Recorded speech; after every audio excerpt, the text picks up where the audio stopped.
দক্ষিণ ইরানে যুক্তরাষ্ট্রের হামলার জবাবে ওই অঞ্চলের একটি মার্কিন বিমান ঘাঁটিতে হামলা চালিয়েছে ইরানের ইসলামিক রেভলিউশন গার্ড কর্পস।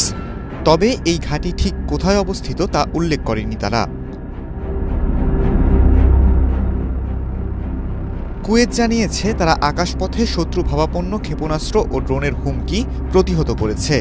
দেশটিতে একটি মার্কিন ঘাঁটি রয়েছে। অবশ্য কুয়েত এই হুমকি কোথা থেকে এসেছে তা স্পষ্টভাবে জানায়নি। এর আগে মার্কিন সামরিক বাহিনী জানায় তারা হরমুজ প্রণালীর ওপর ইরানের বেশ কিছু ড্রোন গুলি করে ভূপাতিত করার পাশাপাশি কৌশলগত বন্দরনগরী বন্দর আব্বাসে একটি সামরিক স্থাপনায় হামলা করেছে।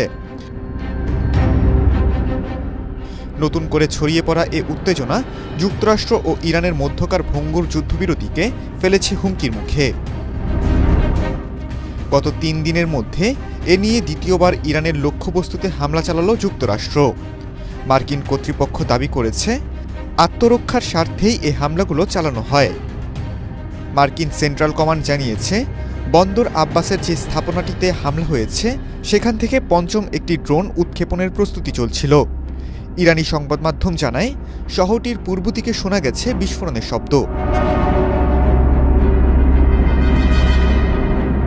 সেন্টকম তাদের এই পদক্ষেপকে পরিমিত, সম্পূর্ণ আত্মরক্ষামূলক এবং যুদ্ধবিরতি বজায় রাখার উদ্দেশ্যে নেওয়া ব্যবস্থা হিসেবে বর্ণনা করে জানায় তাদের বাহিনী ইরানের 4টি আত্মঘাতী ড্রোন ভূপাতিত করেছে, যেগুলো হরমুজ প্রণালীর আশেপাশে হুমকি তৈরি করেছিল।